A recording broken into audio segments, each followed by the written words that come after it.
Hey, what's going on, everybody? My name is Corey, better known as the Seaman, and I want to welcome you to another edition of the Seaman's Cinema Sitdown. So you can probably still hear it a little bit in my voice. This cold has just kicked my ass for a week, and I'm not gonna lie. I feel like since I had COVID the first time, and I've had it 3 times in total, I feel like anytime I just get a regular cold, it's like a week long. And you can tell that I clearly have not been feeling great this past week, because the last time I was on camera was for this show exactly a week ago. Another Wednesday morning, because I was shot, fell asleep early on Tuesday night. Here we are now, Wednesday morning, getting ready to dive back in. And to be honest, at the time of this recording, I haven't even edited last week's yet. Like, I gotta try to do both of these eps back to back and hopefully get them up within the next couple of days. And then now that I'm starting, I feel like I'm starting to kick it and like get back to feeling better. Get out to the movies, try to do some more stuff. But yeah, last week, man, like, talk about taking like a vacation that involved your buddy's wedding. And that first half of the vacay, great. Back half, you get sick. And then I was also, the other thing too, I've been dog sitting the last few days, staying over at Nico and Maddie's house because they've been away on their honeymoon. They got back last night. So yeah, I don't know. It's been a weird couple weeks for the Seaman, but nevertheless, we have a show to watch, and we haven't even talked about anything yet. What am I talking about? Why don't you pull up a chair, take a seat for the real reason that we're here, which is to take a watch and dive in, spoiler-filled, into the Acolyte Season 1, Episode 5, Night, which, I'm not gonna lie, now that I see this, I'm like, maybe these 2 episodes should have been together, and we should have gone back to the 2 title episode, right? Like, day/night would make a lot of sense, especially because Kofar during the day, now Kofar at night. Like, I see what they're doing, but considering that last week was the first episode where I really did feel the abrupt ending and was not happy about it, because it was the shortest episode we had all season, and some of the coolest stuff was starting to happen right at the end of that episode. Like, it makes me feel more like this should have just been probably one combined episode by the time we get to the end of this. That's probably going to be my feeling. But nevertheless, before we get to the episode, there are a couple things from last week that I want to go back to. First and foremost, since we're talking about the day-night situation, last week was the first episode I really didn't enjoy. You guys know, following me, I really enjoyed the first 2 episodes, thought there was some cool character development. You had me invested in these characters and, like, chomping at the bit to see more for all of them.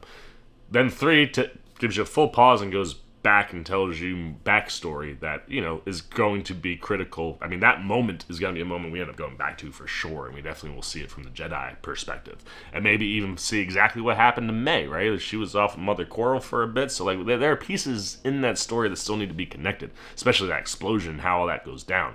So you know we're going back to that moment. So I was cool with 3, and honestly I thought 3 was the best, because you were really beefing up the character development for Mae and Osha.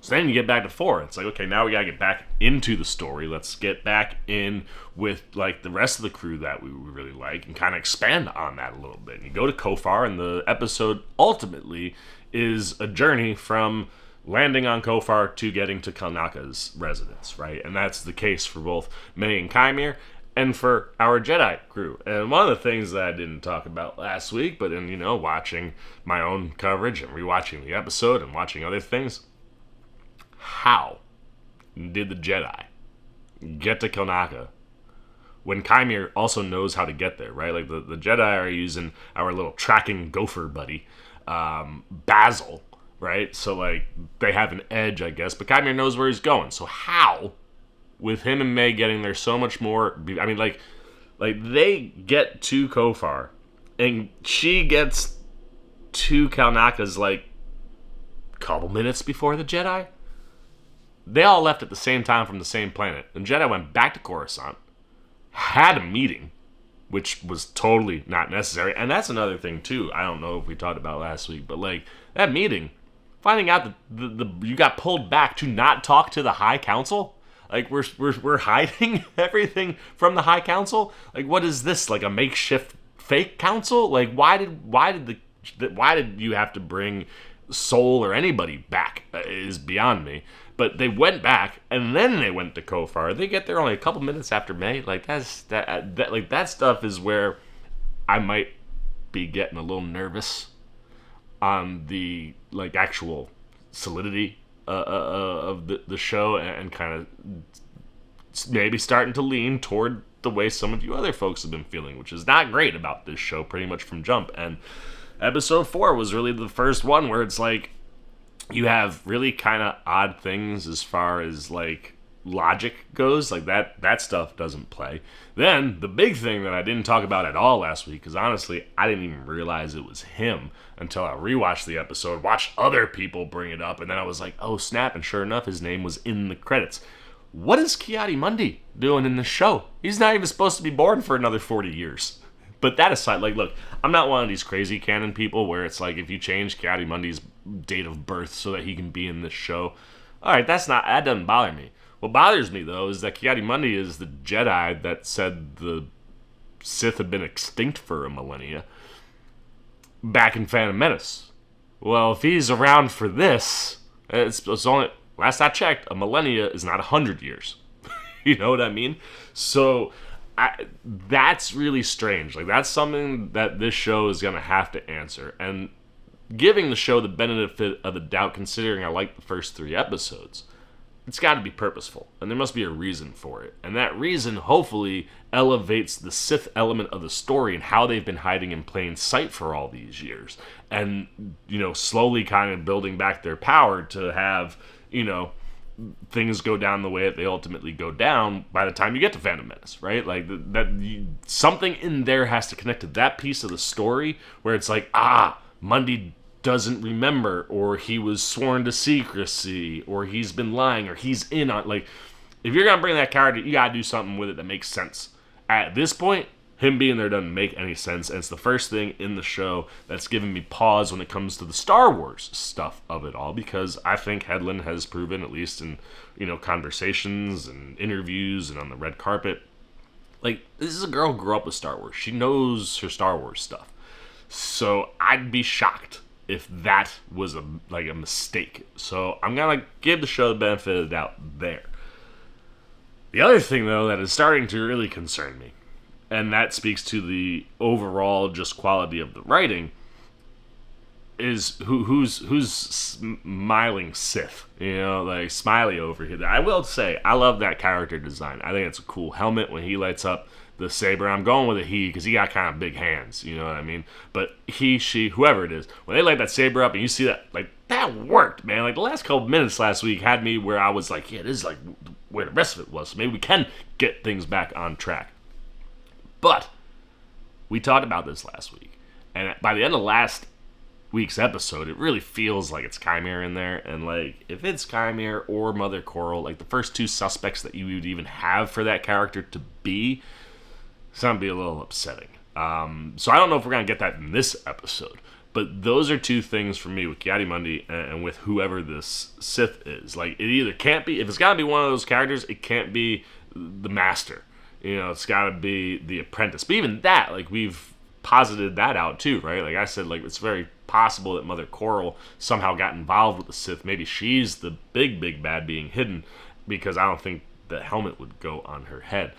But like, whatever it is, like, it's very plausible that if it is her or Qimir, they're the apprentice to something bigger.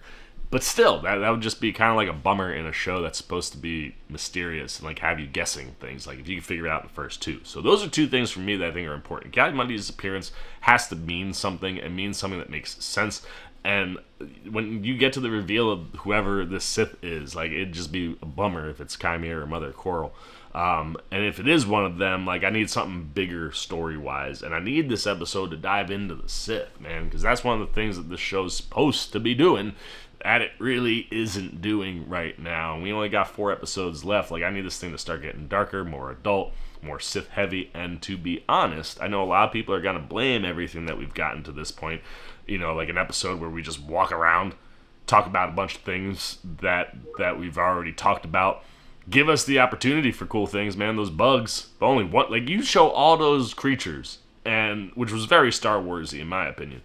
Only one of them jumps up, and it's just, and we're moving out. Like, what was the like last week's episode could have been cool it could have been good, but it was just so lacking, and it was the shortest of all the episodes. There's no character development, nothing really advancing us or the story really forward at all. It's the first episode in 4 where I could be like, that almost felt like a filler episode. And when you see day and then the title for this one be night, it's like, was this one episode and did it get split? And that's the thing that I think when everyone's hanging this on Leslie Headland, I think you gotta be willing to pause it, considering her track record. I mean, I've watched all of Russian Doll, love that show. I think Headland's very talented. She's come from other things that she's done very good work on. There's got to be some kind of interference in here, man. I trust some of the people that I follow on Twitter and YouTube and socials and some of the circles and people that they know, and I've heard several people say, like, it sounds like this was not exactly what Headland was going for, and there were things that were changed, and that would kind of be consistent with what I think we've seen from Disney. And if that's going to lead to the show falling apart, like, I feel like I say this all the time, but it's just like, Disney, let your creators cook. You know, like, when you let Feige cook, you got the best, like, 10-year run of movies that we've ever seen for a genre, if you're a fan of comic book stuff. Then all of a sudden, Iger's not there. You know, Papa Chapek is like, I want more content. And then look what's happened with Marvel. So, like, I'm a big proponent of studios knowing the right things to pull and not. But for the most part, like, if you're going to hire talented people, let talented people do talented work. But anyway, with all that said, yeah, last week was just a disappointment, and I feel like I'm going to get to the end of this episode and be like, that should have been just one episode, and we would have been walking out going, heck yeah, at least I hope. This feels like a pivotal turning point for me, where it's like, I was on board. Last week's episode got me worried on the writing, because there was really no development for anybody, and the whole 20-plus minutes was just like, why did we do all of that? Give me 2 minutes of cool, and then dip out. And the Star Wars stuff, like, Ki-Adi-Mundi, that's a strange choice. So I'm fascinated. I'm interested to see what happens, where we go, how this all plays out. I hope the show can get itself back on track, but I'm not gonna lie to y'all. Coming into this week, you know, especially having rewatched episode 4 a few times, like, I am concerned that this show might be getting away from what I was hoping it was going to do. But nevertheless, man, let's not waste any more time. Let's slide on over. Get it up on the TV. Alright, we got it up on the TV. Get the episode up for you guys. Let's not waste any more time and take a look at The Acolyte, Season 1, Episode 5, Night.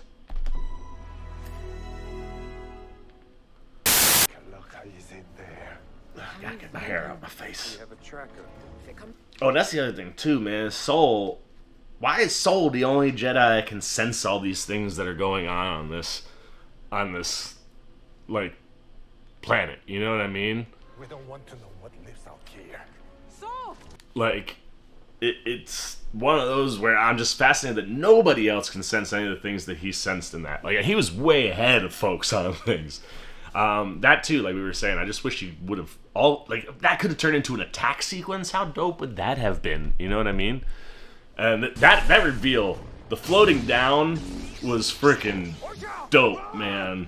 Like, this whole bit, and how easily he's just like flick, and then I don't think he's got gloves on either. I think we're looking at like actual skin tone and hands there. But anyway, well, let last week be what last week was. Let's hope this is dope, man. Like, get me into some sick stuff here. But again, just how easily he flicked her away and then poof, took all the Jedi out. Pip?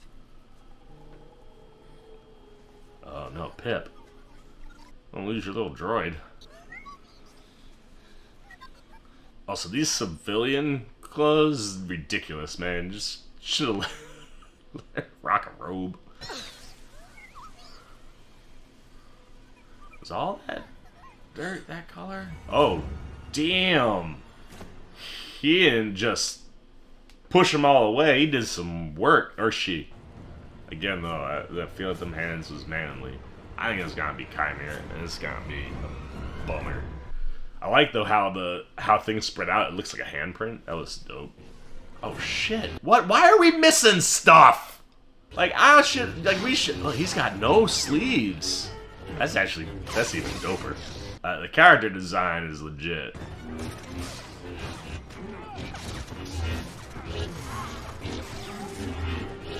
Heck yeah, man. Again, what? Yo! Whoa! That was wild. Did he headbutt their lightsabers out? Oh, we going back and looking at this later. No! Not Yord! I don't think I've ever seen that happen to a lightsaber. The speed, dude, this is what we want? Like, come on! Son! We should have seen some heads rolled there, but that's fine. Disney. That was dope, though. Threw the one and force pulled the other one. That was fat. Do not kill Yord. Yord Horde for life, baby. Stunner didn't do any... Wow. I need backstory on this. Like, how is this person this powerful? Yeah, run seems like the right thing to do in this scenario. I think he or she, again, the arms, I'm thinking it's a he, how they're moving, like, almost like a horror character, you know what I mean? Man, I mean, now I can understand how that might have happened to Kilnaka, but, like, again, wanted to see that fight. Why didn't we get that fight last week? Like, you gotta show me more, especially the episode. Like, if you would have shown me the Kilnaka fight and ended after this, and removed some of the walking and talking, and maybe gave me, like, bugs coming after all the Jedi, last week's episode could have been aight, and then you still could have gotten to this episode being where it is. Oh, snap duck! Osha, get down! Oh, soul! That was pretty baller. Through the trees right back, let's go.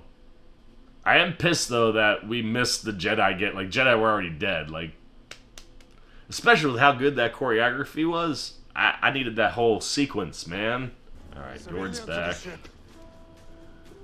Civilian to the ship. Civilian to the ship. Soul not messing around, bruh. Now, I guess, if all of them get killed and they don't get back to the council... You know, you could theoretically be in a scenario where, like, Sith isn't even mentioned to anybody, and it's just, like, some Force user that trained Mae that, like, is rogue. That would suck. I want more for Yord and Soul, and there's Basil. We have to go back. Yeah, Yord's in trouble. We gotta get him to the ship. You're injured. Fine. Soul gave me an order. Osha, I don't want to have to subdue you, but I will. Yeah, tell her. I'm a fan of Yord, man. But yeah, let's throw down here, man. Master Soul. Ooh. Don't remember me. Oh, it's gotta be Mother Coral. I sense something familiar. This is gotta be Coral.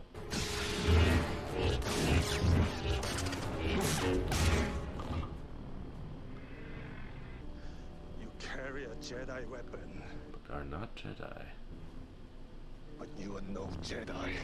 And you gotta remember, like, the Sith have been gone. You know what I mean? So, like, you're not gonna just say Sith suddenly. Oh, snap! Let's go! I need something for Jecki, yo. Sorry, also, let computer. Jecki, get that lightsaber out, girl. Again, this... we're not even force food here. This is just, like, hand-to-hand fighting. The choreography around all of that has been great.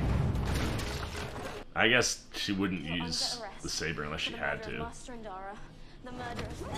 Oh, Jecki, like, finish the cuffing first, you know what I mean? Oh, she's good. The murder of Master Tobin. Come! Murder of Master Kilnaka. The fire that killed your family. Oh! Glad we're finally getting Daphne Keene some legit stuff to do, because she's a little badass. I dig this Jecki character. That's one of the things that I really didn't like last episode, was like we really didn't give her or Yord much of anything story-wise. Let's go. I'm liking this fight. The speed. That's what I mean. Like, coming off the Force Fu with Soul. Like, get me some lightsaber stuff. Like, let's go, man. You trained Mae. Show your face. That would be a... And let you read my thoughts. No, no, no. What master hides his face from his pupil? Sith Master. You tell me. Ooh. We do have some classic Star Wars, like 2 fights going on back and forth. I wish we would stay a little bit more. Take care of herself. I need to get you to safety. That thing is too dangerous. That thing, I love that.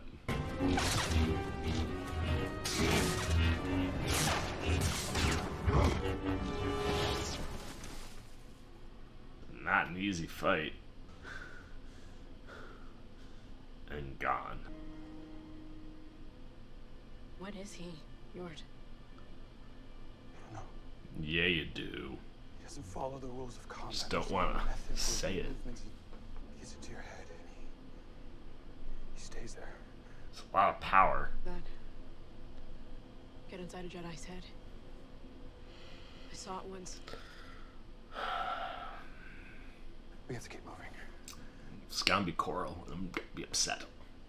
Also, based on what they, off the voice, as that's the master that was talking to, I guess we heard that voice and saw that body, so it makes sense. Maybe it could still be an apprentice. Damn!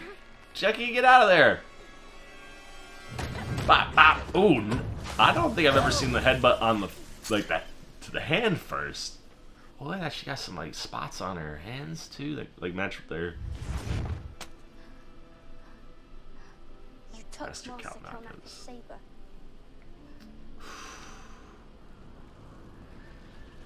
Oh no. Is Jecki gonna have to fight? Oh, if they kill Jecki, I'm gonna be pissed! So fast! Oh my!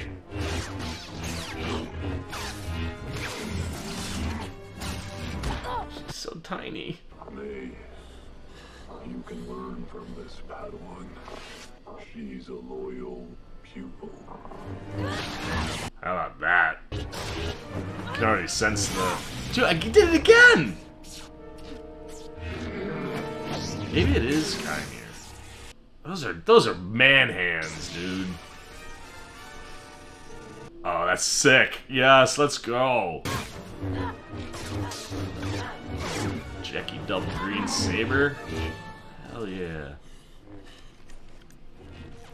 Again, why are we cutting away when dope stuff is happening? She gonna run for it? What the hell?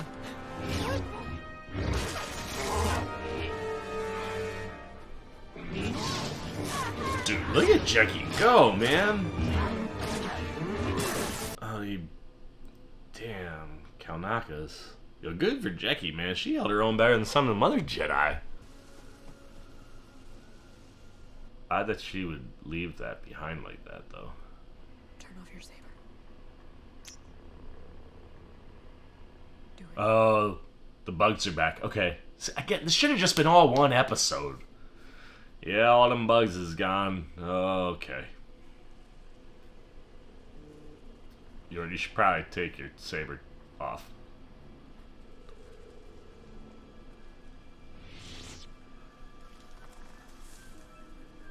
You know, like like if this would have all been one episode, a lot of things that we were not liking about last week, I think you would have taken care of if you would have included this. Oh. Coward. You are going to betray me. Master, I was weak. You've always been weak. Yeah, you knew that's what was gonna happen. Oh! Now 2-on-1.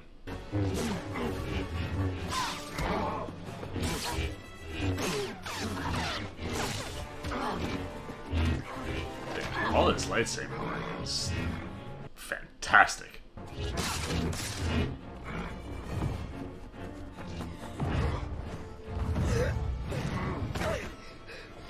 Dude, let's go, man.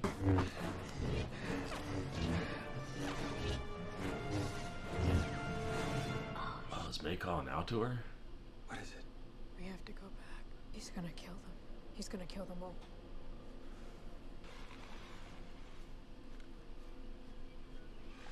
Why would you turn the light on? You said the light attracts them. Oh, are you gonna try to use the bugs? Run! Like as interference? Interesting.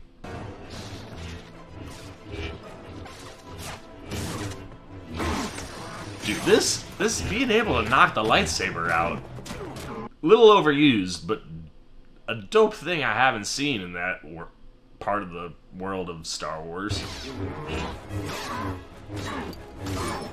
Oh snap! Knocked it off! Well, they got 2 saved. No! And it is Qimir. Bro, I can't believe they just killed Jecki. Like, I mean, granted, she shouldn't have been able to hang with this dude the way he was fighting the other Jedi, so like, I'll give you a logical sense there. That's a double saber? Was that its name? Its name. She was a child. She fought better than most of you adults. You brought her here. Also, why would he know Soul? Hello. He's so the way he flips You really didn't know is so good. He's huge.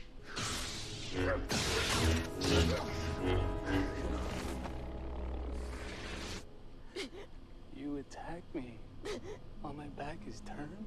Not very Jedi of you.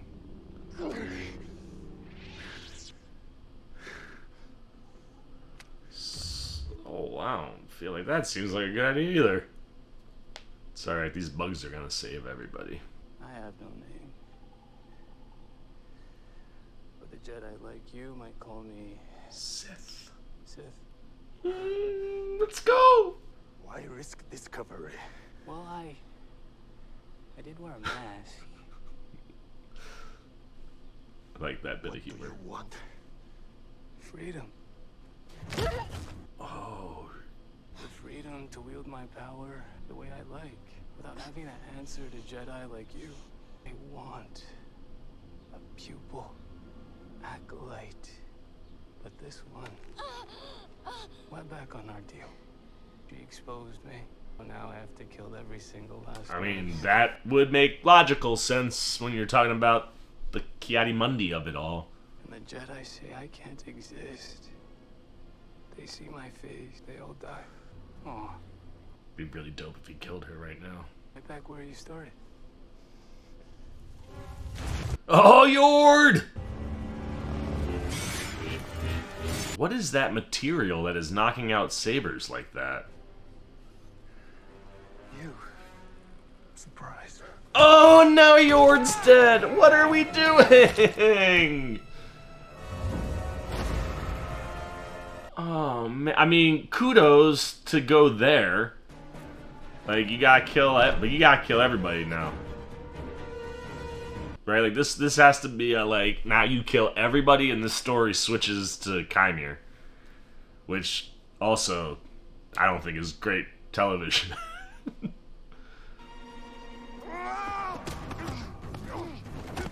But, like, if this was, like, a book about Qimir, that's how it would have to go down. Ooh, Soul! Get him!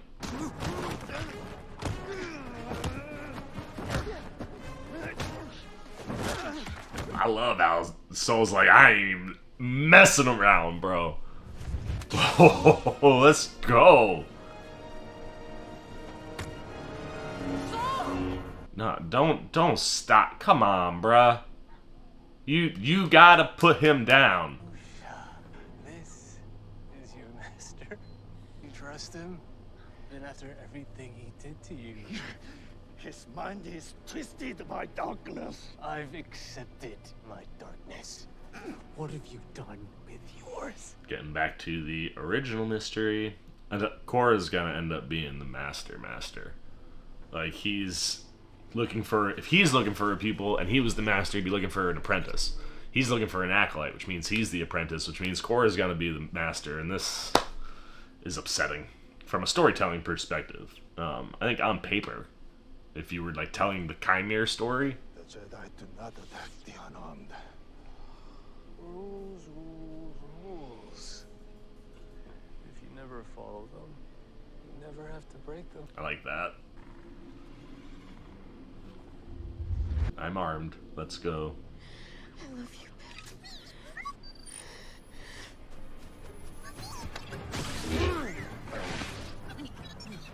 Do we really are gonna use the bugs to kill him?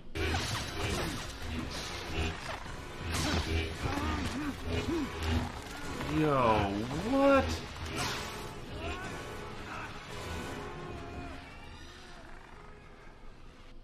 He better not be dead. You say that. So? I don't love that she sacrificed Pip like that either. Why did he say I shouldn't trust you? What did you do? Please, Osha. I'll explain. Uh-oh. What? Yo, Mae, wasn't you trying to get back to your sister? And be like, cool? What? I don't know. What the hell? What have you done? I did what I needed to do for you, for our family. Everything you've ever done has been for yourself. All of these lives lost tonight, again, all because of you. The Jedi got what they deserved. Those Jedi were more my family than you ever were. Ooh. Have you forgotten who we are? You're cutting deep. Where we come from? They invaded our home. Invaded? Hey, no. You're the violent one. You started that fire. And I would have been dead too if it weren't for the Jedi. They've brainwashed you. They've turned So you. who's brainwashed who? But it's okay, Osha. I can help you. I still think Mother Coral ended up ultimately saving her. I love you. Don't choose them again. Please choose me. Choose us.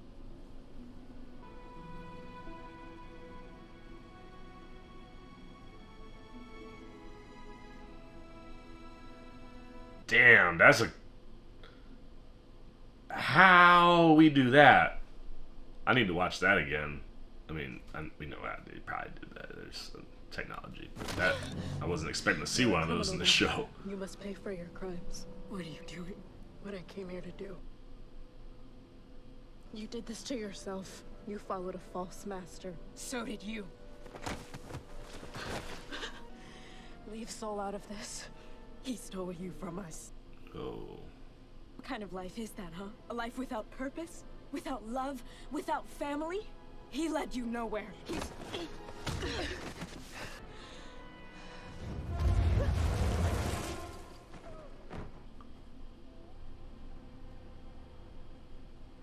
You never could block. Huh. What is she... Like, now what? Like... Oh, snap. She gonna cut her hair. Is she gonna kill Osha?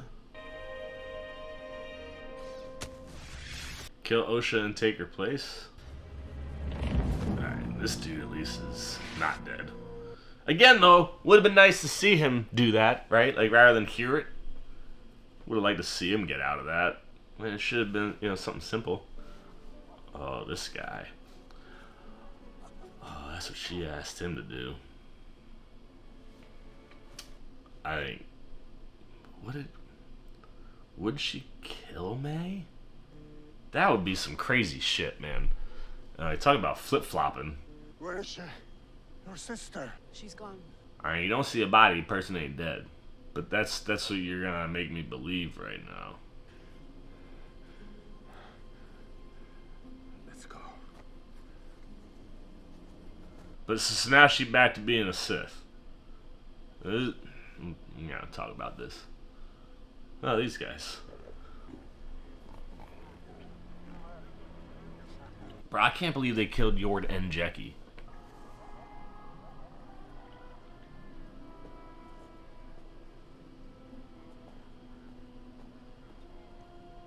Also, the fact that Soul, who sensed everything last week, can't sense that that's Mae, feels nuts. Basil gotta be the one to figure it out? I mean, her clothes would smell the same. This whole guy. Alright, back to Qimir. That is a sick helmet, though.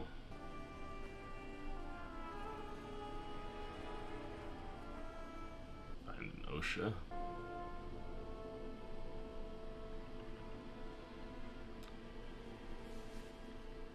Even in the revelation of our triumph, we see the depth of our despair. Not dead.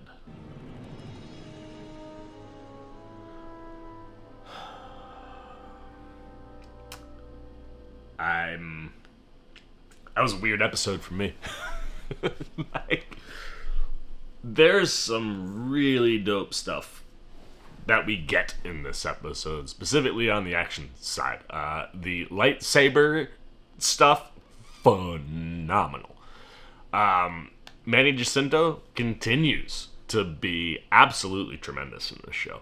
He's so damn good. Like, not for a minute am I gonna let the fact that we all figured it was probably him right from jump, which is a problem for me. What he's doing, fantastic. I also think the character itself is cool. Like, I genuinely dig this. Like, if this show was coming to us from Jacinto's perspective, like, this whole story is exactly how it is, but you're playing it from his perspective the whole time and seeing, like, just taking us through this reemergence of the Sith. I think the character works. And honestly, I think I'd like that show even more than what we're getting here. I also see now why we didn't continue to do any character building for people like Yord or Jecki last episode, because we were gonna off them, which is extremely upsetting. On the flip side of that, if you're gonna go that route, like, Soul and Osha have to die. It's the only way this is gonna make sense, and it doesn't seem like you're going that way. So, like, that, whatever. But back to Qimir, or, you know, what this Sith is. I think it's dope, man. Like, I think, like, I would love to have ridden just with that character for 4 episodes and see where we're at and what people think. Like, you could tell this exact same story, but if the perspective is Qimir's, I think it plays better, and I think you could get darker, and you could go that route where it's like, if you're dispatching Jedi, it don't really matter. Like, that's one of those things where I mentioned a couple weeks ago, I've been listening to the Darth Bane book, and that's one of those where, like, you're attached to this character that you know is gonna become full Sith, right? Like, that's the whole, like, Bane is like the beginnings of bringing on the rule of 2 coming out of the Old Republic, right? Like, back in the Old Republic era, you got Sith armies, and there are masters and apprentices. It's like the Jedi. Like, you got number-wise what's up. And Bane, you know, is the Sith that brings back the rule of 2. 1 master, 1 apprentice. 1 to have the power, 1 to crave the power. And in that, like, you're following the Sith, so, like, yeah, he throws down sometimes. Jedi get dispatched. Like, you run into these different things where there are different. I actually don't even know if any Jedi have been dispatched. We haven't even gotten there, if that's it. But, like, following that book, if that character does that, or, you know, you have a scenario like this where, oh damn, I'm about to be discovered. The only way to make sure we continue to hide is to kill all these Jedi. Then you can do that and not be upset because, like, oh man, I started to invest in these Jedi characters, because that's the perspective we're kind of really coming from. Even though we start with Mae, like, it very quickly turns into Soul's show, and I think that might be where the mistake is, man. I think you could do the Mother Anastasia stuff, you could do the Osha and the Mae stuff, but if this was coming from the Sith perspective from jump all the way through, I just think it would be hitting better. Now, that said, I'm still pissed about Yord and Jecki, man. Like, I now understand why we didn't really have much character development or fleshing these characters out much more than what we had, because we're going to get rid of them. It's just disappointing to me, because I liked both of those characters quite a bit, and now they're both gone. And then, yeah, I just think the execution of who that Sith is in a show where it's like, okay, like I feel like things in here are good. I just think the way that it's being packaged together is now starting to kind of not mesh, where it's like you want to build a mystery show, but we know who the killer is the first episode, and then even by the end of the first, if not the first, the second episode, your good guys know who the killer is. Okay, now resolve that. What turns the show into a mystery? Well, like we said a couple weeks ago, it's gonna be whatever happened that night at the Coven. But the other one is like, who is this Sith? What's going on with this Sith? And to have it be a character that you see coming the first time we get them in an episode, I don't think that's great. You know what I mean? Like, that's a problem. Like, that, like, it would have been better to not have Qimir in the show, in my opinion. Like, I think it would have just been better to have the Sith be a complete mystery. We don't know anything about this character whatsoever. And then when you want to pull the reveal card, okay, we pull the reveal card.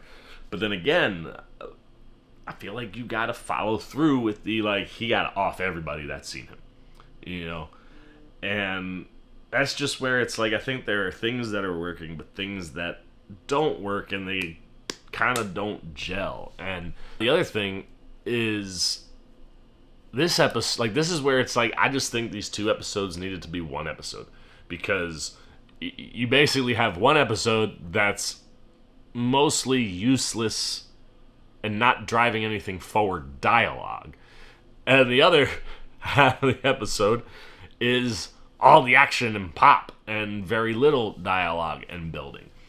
And I think if you put the 2 together as an episode 4, while it's not great, right? Like, again, you're talking about dialogue that doesn't really push anything forward, and the action clearly does some major things, but like, I feel like you just have this unbalanced thing where it's like, in these 2 episodes, I think you could have had something really good. But somewhere someone was like, meh, meh, meh, and now you end up, like I said, like an episode last week with a lot of walking and a lot of dialogue, and it didn't really further anything or move anything forward. And this is another episode that, while it does technically advance the plot in the sense that, like, Mae is now Osha, and she's infiltrating and getting out of here with Soul and pretty much Soul's entire crew except him dead. Like, and we reveal who the Sith.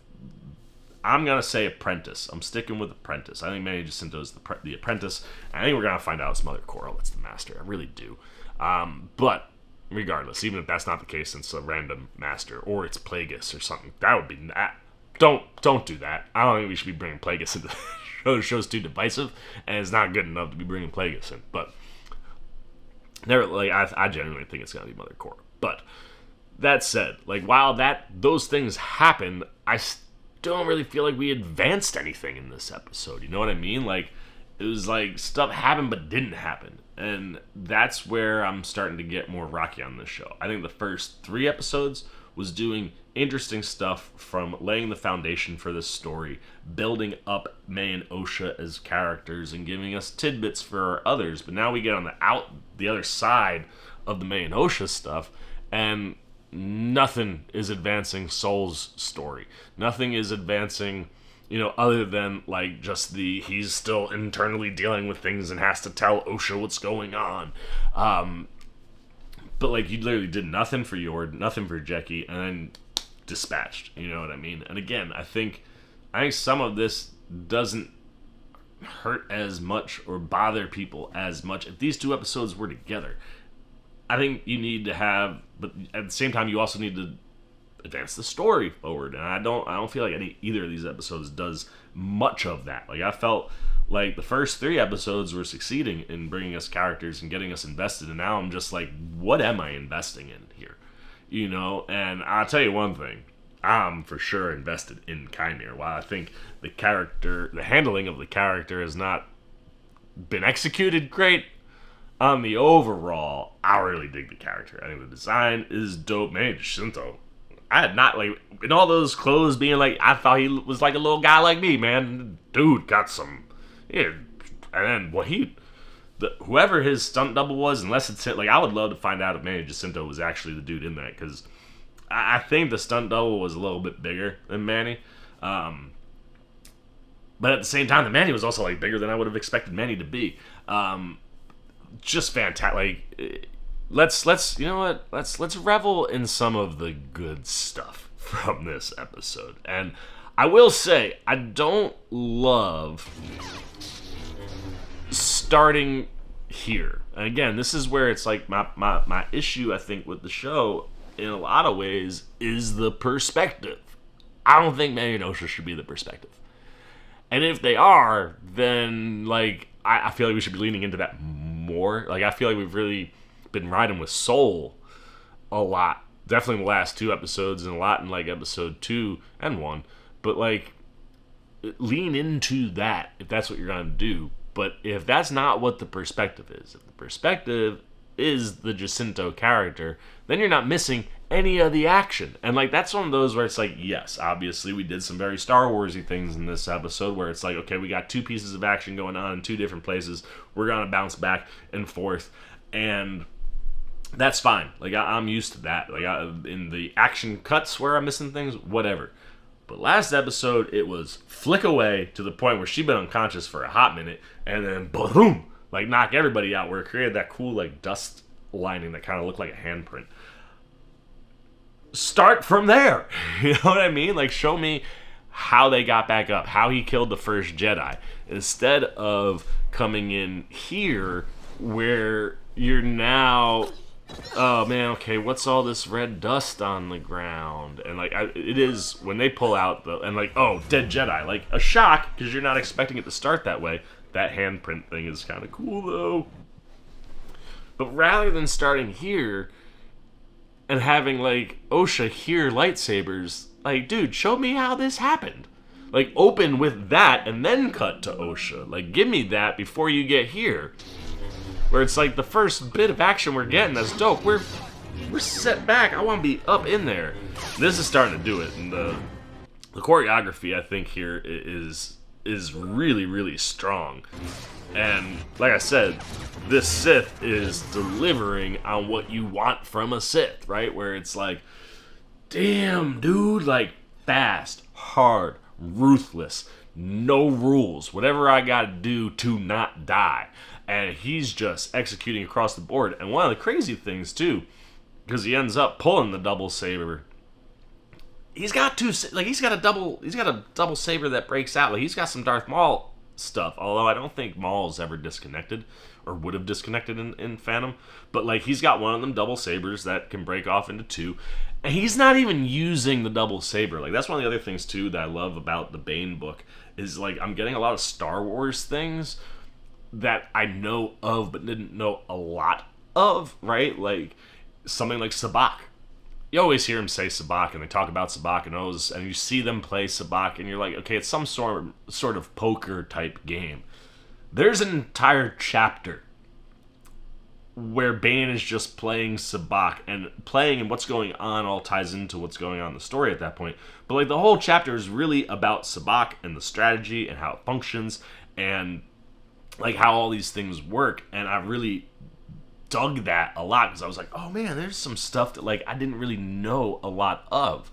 And one of the other things that they get into with him when he starts training with the Sith to become an apprentice is, like, how the double saber functions, right? Like, they get into why it's such a problem for someone like Bane, who's, you know, not great at lightsaber battling, but really works his tail off to get better. And, like, they describe, like, why it throws him off even after all the training that he has. And, like, it was just cool. So, like, knowing that now, and you see something like, oh shoot, that, like, these Jedi haven't seen a double saber. You pull a double saber out, and you are going to be far more, I think, advantageous, because your movements are going to be things that they're not used to. They're not going to know how to react. It's going to give you an upper hand because people don't know how to go about it. So for him to not use the double saber at all, I think really speaks to the power of this Sith. And that's where it's like, he's this, I would like that whole bag. Like, that's the show I want. I want the Qimir story. You know what I mean? But that being said, like, watching how fast he moves, and that is, I've never seen that. I don't think I've ever seen that. And like I said, I'm just starting to read some of the books. I'm not aware of a medal. I guess, well, no, I guess that's not true. Maybe that's Beskar? Like, because the Beskar steel held up against lightsabers, but even then, I don't think they ever had the Beskar steel. I mean, I guess the only saber we really saw in Mando was the dark saber and Luke's. I don't, but like the idea of a headbutt that knocks out, like, I want to watch it again, that knocks out a lightsaber, like, that's friggin' dope, man. Like the first with the arm guard, and but also why I didn't even pick up on that. I do like that a little bit. Now you know why Yord would be able to come in and do what he does with the helmet, because he picked up that happened to his. Like I said, man, there's good stuff in here. Very, very cool. Like, just the execution of all of this and the lighting, like, it really makes the sabers pop, but you don't ever lose the choreo. And this one is one of my favorites, man. I wish we could have seen the heads get decapitated, because, you know me, I'm a sick horror freak like that. But, like, I love that move too, man, where he gets the one and then he's like, oh, you pull onto this. Like, that is some Sith shit right there. And I think that's all executed superbly. Like, that's the best. That sequence right there, some of the best stuff we've gotten into this show to this point. Like, I'm genuinely interested to see what people have to say about this episode, because from a story perspective and the reveal and, like, it being Qimir, I can see a lot of people just being like, this is doing it's so predictable, and I hate it. I can see that, but I'd like to see what the counter is when you talk about all this stuff, because as a Star Wars fan, like, if you just sat me down and was like, boom, put this stuff on, like, I wouldn't walk out going like, this is a terrible episode.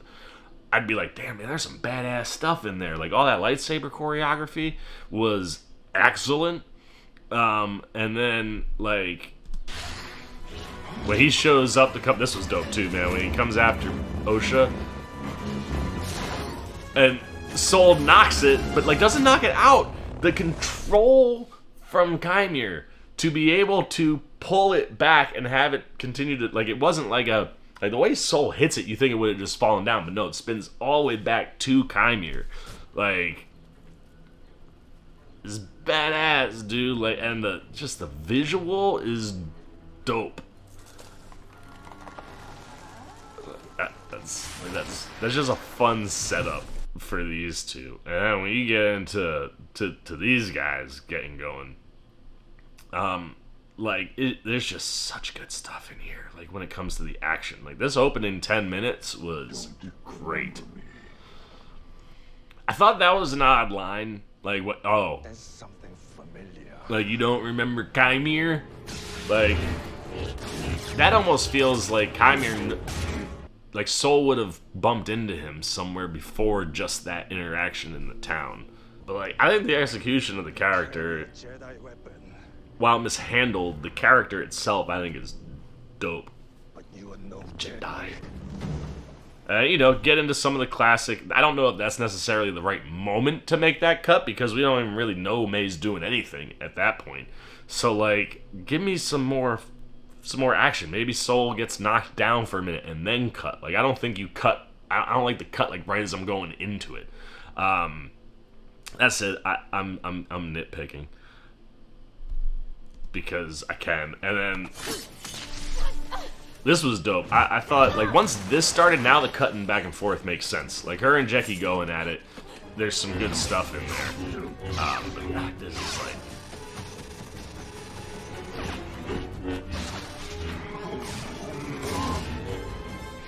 Like, but again, like, give me like that, like this. Okay, now you could have cut away from these two, right? Like, give me everything from to there before we get to this convo, or I don't know. Again, nitpicking on the action. I don't want to do that. You read my thoughts. No. Now, see, like that comment makes me think that he put the helmet on because Mother Korra can control him. So, like, if he puts the helmet on, she can't get into his head. Like, does he think all Jedi can? Like, I mean, you know that Jedi can get into the head, but like that feels like a tip that like Mother Korra is the master, which again, too easy to figure out in a show that's supposed to be a mystery. Jecki. Did I skip past it? The whole bit with Jecki, maybe I accidentally skipped past that whole Inside bit. Jedi's head. I saw it once. But like, I liked all the Jecki and Mae stuff. The whole bit with her, this. This whole bit is great. Like this back and forth.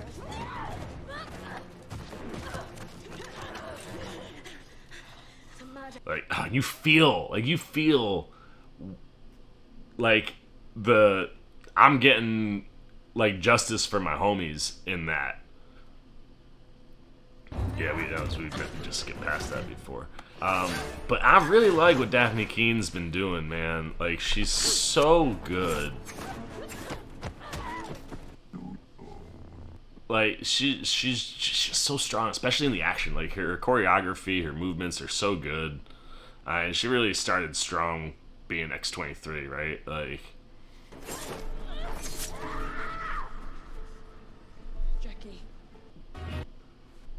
Jecki is a Jedi. So, like this opening 10, man. Like, Herself. I need to get. I like that Yord says that thing.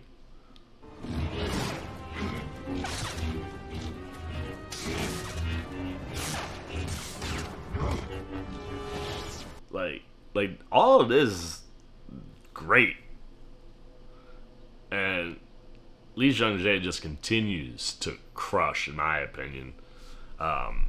Interesting to like get the knockdown, and then I'm gonna go switch my attention. The finish end on here too, like this, the double headbutt. I like that, and like just the satisfaction when she clicks it in. Like, got you. Like, how dare you steal Kalnaka's lightsaber?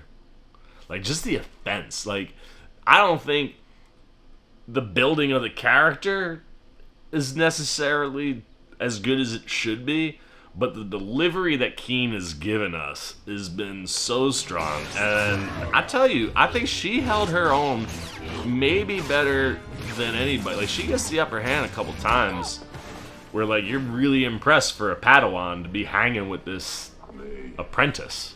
You can learn from this. Which I think if that's what's going on, this fight is fine. Her skill set is very good. Yeah, dude, that's just such a cool thing to throw in there. And good thing she had Kalnaka's saber, and boom, let's go, 2-1. But now again, this would have been a place that you think it would have made sense for him to go double saber. This all looks so good though. Like, it's shot so well. And I like he goes for the let me destroy it and then I'm out. And again, same thing too. Like, one of the things we were knocking last week. Like, how is there only one bug? Oh, because we're gonna get more on the back end. Like, this should have been one. I love how he gets to Mae here though too. Like and now I'm gonna come at you. You are going to betray me. You knew it was Qimir once he said, like, I know you betrayed me. But yeah, I mean, this stuff works, and you know, you go in for the kill, and here comes Jecki one more time with Soul. Like, this is a fun team up. Like, get to see the Master and the Padawan together is a lot of fun. I really hate that they killed Jecki. Like, if Soul ends up surviving all of this, a little disappointed that you killed Jecki. Like, they're dope. Look at her go, man. Like, just... But all of this stuff, anytime any of this is going on, like, I'm so here. Some of the Osha Mae stuff, you know, like, I don't know. This is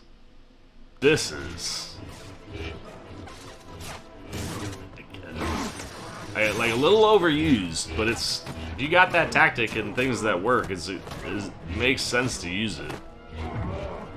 Because it gives you the upper hand. Jecki knocks the helmet off, like, is one of those where she is so great. Like, she could have dipped to the dark side. You'd feel that rage. As a badass boop. How did he pull? Did he yeah, he disconnected the saber and it's hard. So he could have had the double lightsaber the whole time, and he chose not to. I think from a visual and a fight perspective, having him wield the double would have been so dope. From a character perspective, it tells you how damn strong this dude is, like, and how powerful he is. Where it's like, now I want to know what's his story, and that's where, like, now I'm like a little like, is that something that happens? Do we get the Qimir backstory now in this show too? And is that gonna eat up time? Like, it's just, I think there are good things here. I just don't think it's ultimately being presented in the best package, which I think speaks more to that theory of, like, studio meddling, you know, because there are elements that are so strong. You're like, yeah, and then you divert from that, or there's just certain choices, and, like, again, I think if Qimir shows up just the one time, gives her the poison, and that's the only time we see him, and you're not talking about the Master and all that stuff, maybe this pays off a little bit better. But having him as involved as he was with Mae, knowing that you're like Master, Apprentice, Acolyte. If Mae's the Acolyte, why does this dude know as much as he does, rather than just being someone that Mae can go to in a pinch and be like, hey, I need a poison. Okay, cool. Mae Jacinto gets to do the Mae Jacinto things. We don't see him anymore. They just made it way too obvious that it was going to be him, and the other option is Mother Coral. And I think you go back to my episode 3 thoughts, like, or episode, I guess it was last week's thoughts, but coming out of episode 3-4, like, I think that's where Mother Coral is going to pop back up, where she's going to be the Master to Jacinto's apprentice. And that's just like, I shouldn't be able to figure that out that fast. And when you're looking at Mae and Osha, like, while I think you've got good stuff in there for sure, I don't think you're earning it, right? Like, last week, the switch for Mae to go from killing 2 Jedi, and on her way to kill a 3rd, to flip into, oh man, like, Osha's alive. That changes everything. Don't you get it? Like, that's where I'm like, wait, where the hell did that come from? Because you didn't work that piece of the story out, right? Where it's like, oh man, if you would have given me a scene where Mae, after seeing Osha in episode 2, like, in her own meditation or thoughts falling out of that, is like her starting to question if she's on the right path. Like, you could build to make that work in a television perspective. But to have the spin on a dime, I don't think that makes any sense. Now, you fast forward it to now she finds Osha. That's all I care about is my sister. I just want, only thing that matters, me, her. F these Jedi, F this Sith, it's you and me. And you go that route, and Osha goes, nah, I still ride with the Jedi. Mae flipping back to the dark side thought mentality, and then doing what she does, can make a lot of sense if you build that piece out. Like, I don't think it necessarily is illogical for Mae to flip back after Osha denies her. but you again don't really give enough time or development in that changing of position to be like, okay, cool, I understand why Mae is doing what she's doing. Like, it doesn't feel like an earned beat. I think more of it ties back to the first flip. But even here, like in that conversation she has with Osha, like, I just feel you could have done something that warrants it and makes it feel a little bit more earned. And that's the one thing that I think is starting to get to me in the last 2 episodes, at least, is like you have things happening that make sense. If you pull back and go broad perspective and you're just looking at like the story beats that you're gonna get, right? Like the idea of this Acolyte trying to kill all these Jedi makes sense. You tell me why she's got the vengeance that she does. Boom, you tell me that backstory, cool. Now I understand even more why she's going after this particular group and why her master would have her go after this particular group. But if it's all tied in like that to her past, like where, like Mother Korra's gotta be in that mix, which again, too freaking obvious. but from that, like, okay, cool, like that makes sense. Then, oh, snap. Like, my sister's alive. Everything that I've been feeling for revenge. Well, now why do I have that feeling? Alright, maybe I'm pissed because the Jedi stole her, but, like, she's alive. The thing that's been driving me is dead. Cool. Get back to my sister. My sister says, nah, you did bad things. You gotta pay for your crimes. Well, F that, right? Like, then, like, you can get into that Osha, like, that Osha Mae, their personalities that we get in episode 3, right? Mae was more of the violent, more of the destructive one of the two. Even if Mae was under some sort of control by Mother Korra or something to start the fire and say the things that she said, of the two of them, she's the one that kind of leans a little bit more dark. So, like, okay, cool. That makes sense. Then, you know, Mae goes, all right, well then F you, bitch. And you go back, like, broad perspective, I think the beats make sense. I just don't think they're always getting earned. So this show just continues to be, for me, a lot of up and down since 4. Like, it's gotten progressively less strong for me. Now, granted, blown away by all the action stuff. All the lightsaber stuff, top end, great. Not gonna deny that, not gonna fight it. But I do think that the story is struggling a little bit. And it's one of these things that, for me as a viewer, at least with the Disney stuff, like, this seems to happen with the Marvel TV shows. You start off strong and falls apart. Not all of them, but the ones that do, that's how it goes. The Star Wars stuff that doesn't work gives you a hook that you're interested in and then kind of crumbles on the backside. So, again, this is like, it's not a perfect show. I think there's some really good stuff in here. We're getting great performances, you know, but someone like Jecki, I don't have, like, I want more for that character to be built before she's gone, because she's so intriguing. And I think all of her motivations and what she's doing on screen makes sense. I just would have liked to understand some more. You know what I mean? Like, give me a moment at some point at the beginning of the show where maybe you get to see Jecki and Soul training or do it. Like, I don't, like, that's where it's like, these 22, while the first few episodes, I didn't feel the shortness. The shortness and the length of these things takes a lot of that away, right? Like, you can't work on character when you're doing this much, you know, lightsaber stuff, but at the same time, you could have been working on all them characters in episode 4 instead of just mindless dialogue that didn't lead to anything. So, I'm not off the train. I have a feeling now that Manny Jacinto has been revealed as Lord Smiley. I think people are going to be pissed about that, and it's going to drag this whole episode down. And I get it, because I'm with you. I think it was way too obvious, like, from go, that he was going to be this guy. But I think what he's doing as this guy, great freaking stuff. And I think the character is dope. I dig the design. I dig the ideas of this character and what's motivating him to this point that we're aware of. The things that I'm intrigued and want to learn more of, like, I'm here for that. But, like, also, like, how you figure out, like, I'm pretty sure it's got to be Beskar. Like, so how you figure out that Beskar could do that to, like, there's dope stuff there. just too obvious. You know what I mean? And that's like where this is a show that in the moment I think people can get upset or whatever and not like it. And look, I think there are elements of the show that could be better, that don't work as strong as things that I first thought were working strong.